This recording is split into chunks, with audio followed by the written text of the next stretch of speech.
Stable Kenya is good for everyone, not just for Kenyans, not just for Zambians, but indeed for Africa and the global community. We all know now that instability anywhere, trouble anywhere is trouble everywhere. We know it. We know it. We don't have to remind it. We've seen too many of such situations. So, Mr. President, Your Excellency, we pray for the occasion, the event that is coming. We pray for the stability of Kenya before, during, and after elections. Let me return to the core reason we're here. President Kenyatta has articulated why we're here. To retrace our roots, our path, our relationship, our history. Because even a plant can't just be dropped in the ground. It has to be watered for it to grow, for it to bear fruit. And we're doing just that, using the path, following the path, the leaders that came before us, Kenneth Kaunda, Mzee Kenyatta, and others of that time. They decided that working together as Africa was the correct thing to do, was beneficial to all of us. And we continue to walk that path. But we also want to make sure that the decisions that we made years back, in particular areas, specific spheres of life, social, economic, we must ensure that we carry them forward. The agreements that we may have signed in the past of cooperation, we shouldn't keep them on the shelves. We must refer to them, check how far we've gone with the implementation of those decisions, the intent that then the colleagues that led our countries found fit to bring to the table for our two countries. As we come, we are adding on to that stock of things that we agreed to do between Kenya and Zambia, and invariably other countries. And so today, we're very delighted, Mr. President, and the colleagues from Kenya, Cabinet, other public sector workers, colleagues from Zambia, who work together to lead us today's signing of memoranda of understanding, agreements. Thank you for the work you've been doing over the couple of days leading us today. But like we said of the order agreements, area agreements, let's focus on actually what we agreed today. In the morning, afternoon, actually, we were saying, how strange is it for us that sometimes we trade in goods from Kenya through Europe. We in Zambia buy goods from Kenya through Europe, and vice versa.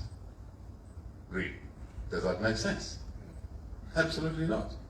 Why have we continued doing it? That's what we want to fix together.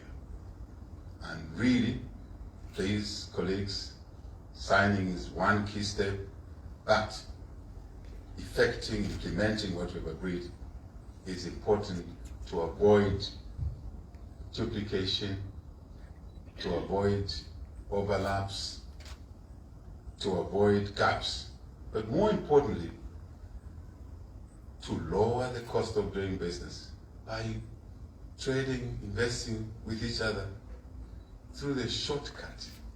It only took us 2 hours, 30 minutes from Lusaka to Nairobi.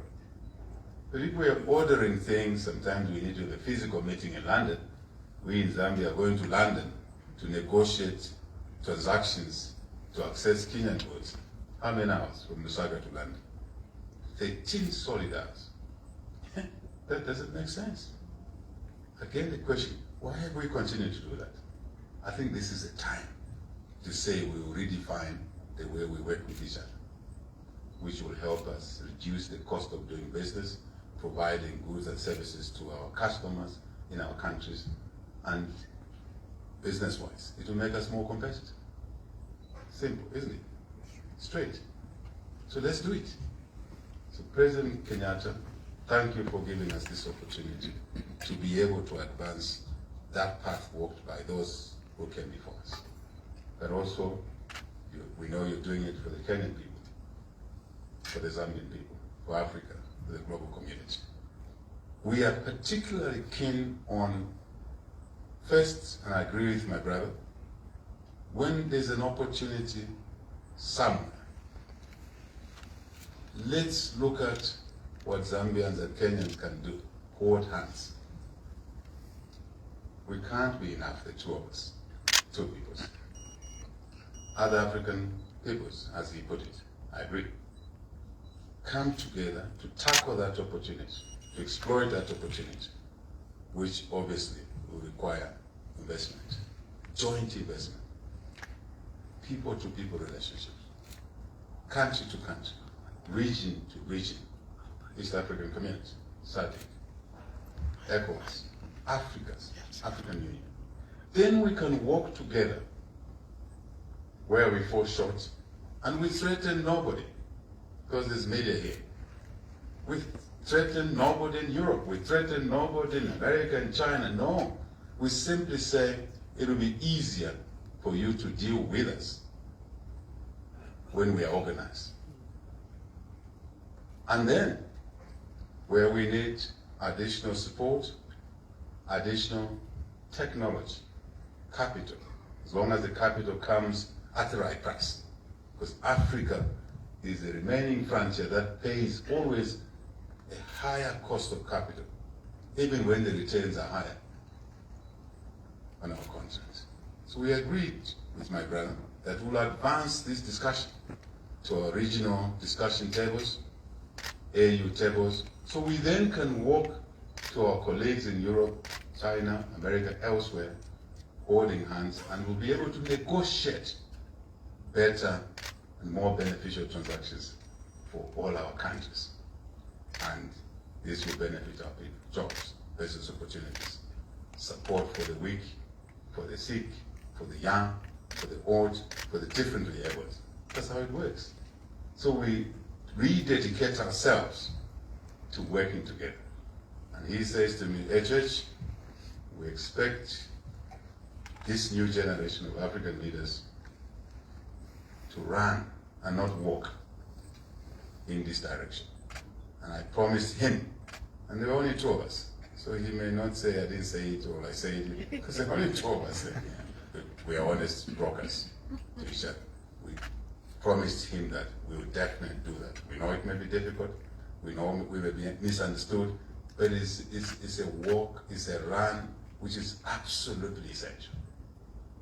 And we invite Kenyans, we invite Zambians to join this dash, this marathon, and other countries on our continent.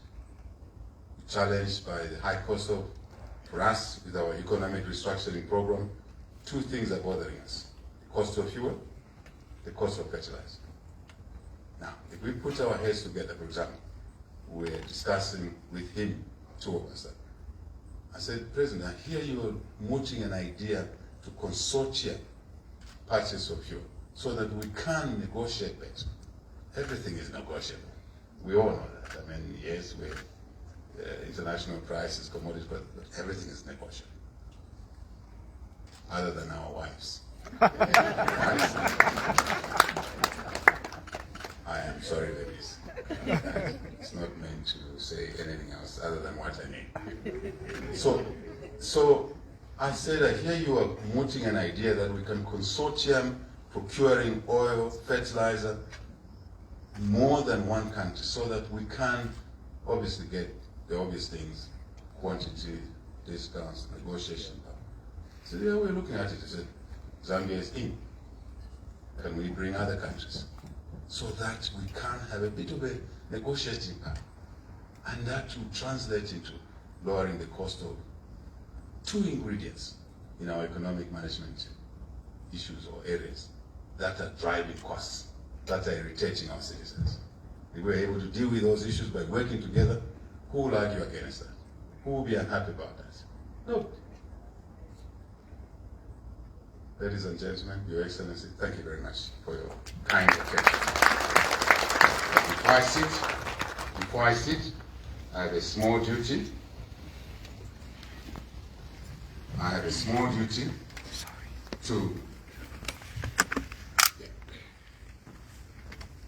small duty to end my seat to the continued well-being of His Excellency President Uhuru Kenyatta, President of Kenya, to the continued good relations and cooperation between Zambia and Kenya, to the signing of the new agreements, additional agreements of cooperation between Zambia and Kenya that will benefit our two great nations and our people. Cheers. Yes.